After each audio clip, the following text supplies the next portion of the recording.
Andrew Clayman. I've been a resident of the Edgewater neighborhood for about the past decade, and it was just a few years ago that I purchased this scale sort of as a random object for my kitchen in an antique shop. It looked nice, didn't put much thought into it, and then noticing that it says Made in Chicago on it inspired me to research the company that made it.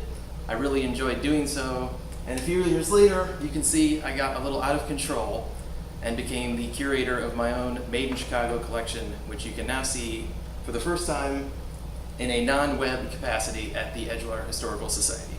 Come and see it. This is one of my absolute favorite objects in the collection. It's an Oliver typewriter number 9 from 1917. They don't really make typewriters like this anymore, obviously. They don't make typewriters at all anymore. But this one was unique in that the bars would actually hammer down onto the page instead of up like most typewriters of the era.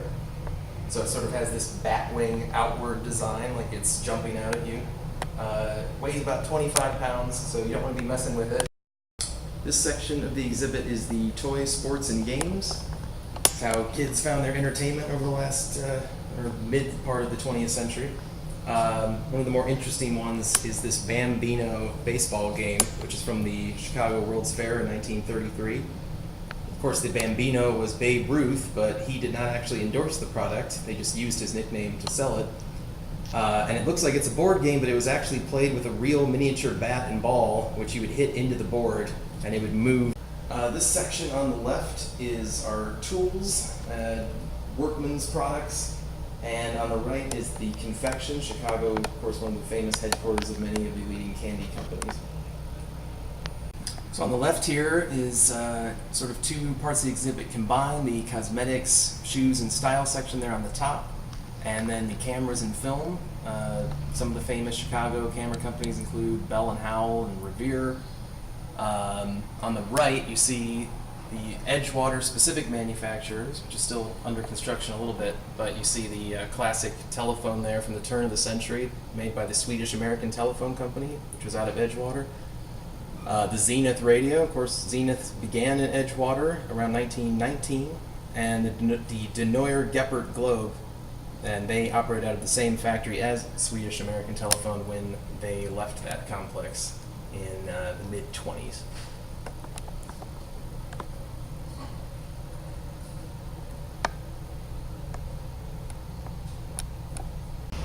This is the music and audio section. Many of the most famous 20th century music producers, instruments like Ludwig Drum Company was out of Chicago, as well as the Admiral Corporation, Zenith, Motorola, very famous names in radio and TV.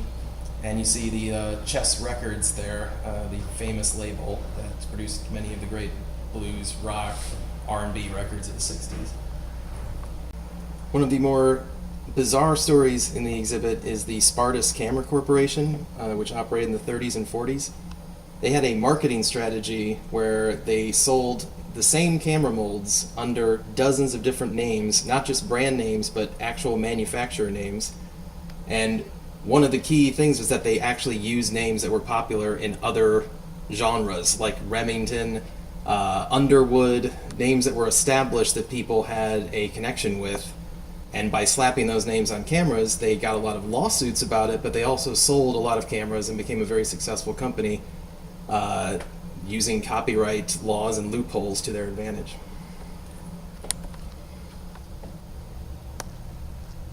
So one thing to know about the Made in Chicago collection is that it can never be comprehensive. There were thousands of companies that operate out of the city, but we definitely want to do our best to represent an era as best we can, and your stories are a key part of that. So definitely when you come by, give us your feedback and your own experiences, and it will make for a better experience for everyone that comes after. Thanks. The exhibit opens May 18th, 2017 and runs all the way to April 2018, so please stop by.